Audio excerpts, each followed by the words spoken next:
आचार्य जी, कल मोती नगर में विराट हिंदू महासम्मेलन का आयोजन किया जा रहा है। आपकी अध्यक्षता में, तो उसका उद्देश्य क्या है? देखिए, इसका उद्देश्य बहुत ही व्यापक है, बड़ा है, क्योंकि राष्ट्रीय स्वयंसेवक संघ का शताब्दी वर्ष मना रहे हैं, 100 वर्ष हुआ।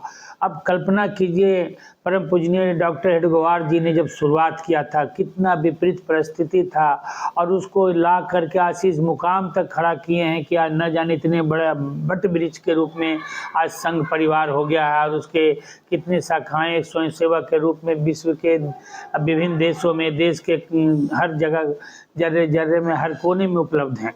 तो इन्होंने यहाँ तक खड़ा किया, तो हम तमाम सामाजिक लोगों को, धार्मिक लोगों को, भारतीय लोगों को, हर हिंदुत्व को, खास करके जो हिंदू हैं, हमारे जो पूर्वज रहे, उनके प्रति हम श्रद्धा को समर्पित करते हुए संघ के शताब्दी वर्ष में हम उत्सव नहीं, महा उत्सव के रूप में हम मना रहे हैं।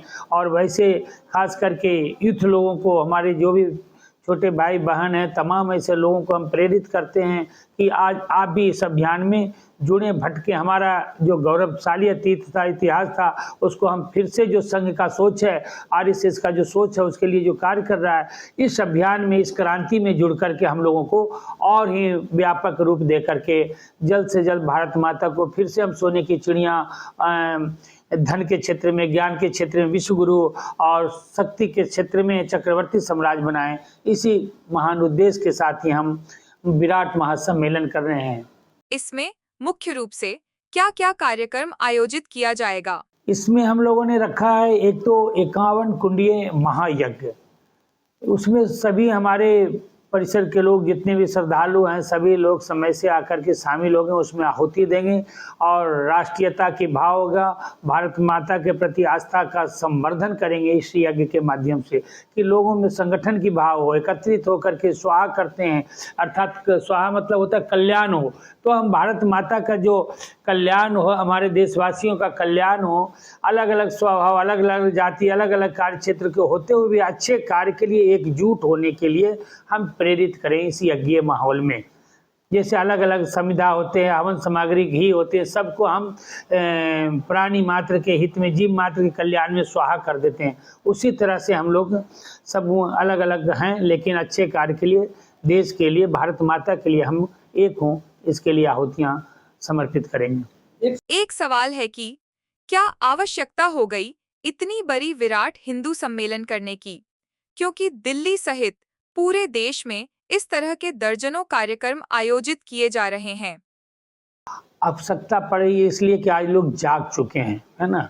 सोए हुए को जगा रही है आरएसएस, जागे हुए को चला रही है, चलते हुए को दौड़ा रही है, ये आरएसएस कर रही है। तो उसी का आप परिणाम देख रहे हैं कि हजारों और लाखों जगह पे पूरे देश में ये मनाया जा रहा है। वो समय आ गया है अब, है ना, सूर्य उग कर के आ गए हमारे बीच में, तो अब इस प्रकार से लाभान्वित होना है सभी लोगों को। और जो भी किसी भी कारण से अभी तक वंचित रह गए इस अभियान से, वो उनको झकझोरने का काम कर रहे हैं, उनसे निवेदन कर रहे हैं, प्रार्थना कर रहे हैं कि आप अपने आप को पहचानें और इस अभियान में आप अपना योगदान दें, चाहे वो गीत गिलारी के रूप में हो, चाहे जिस भी रूप में, छोटे बड़े जहाँ पे हो, हर किसी न किसी रूप में आप इस अभियान से जुड़ें और भारत माता की रक्षा के लिए, भारतीय संस्कृति के रक्षा के लिए, इस गौरवशाली इतिहास जो बनने जा रही है, उसके लिए आप अपना योगदान दें। यही आह्वान है, यही शुभकामना है, प्रार्थना है।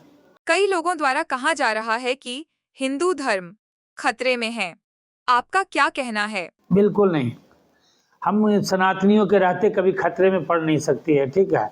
चाहे हमेशा जब जब देखते हैं कि रावण आए तो राम आए, कंस आए तो कृष्ण आए, महिषासुर आए तो दुर्गा आए, जब जब कब कब, जब जब तब तब, जब जब जिस रूप में असुर आते हैं, जिस रूप में हमारे दुश्मन आते हैं, उस रूप में हमारी जो हिंदुत्व है, हमारी संस्कृति, भारत माता के जो संतान हैं, उसके अंदर ये फिर से वो शौर्य जागेगा और ये कार्य को आएगा। इसलिए हम लोग खतरा महसूस नहीं करते हैं, लेकिन हाँ, आत्मरक्षार्थ हमेशा तत्पर और समर्पित रहें। हम मौका न दें, आलस में समय न बिताएं, किसी दुश्मन को हम अवसर नहीं दें, इसके लिए हम लोग को जागरूक रहना है।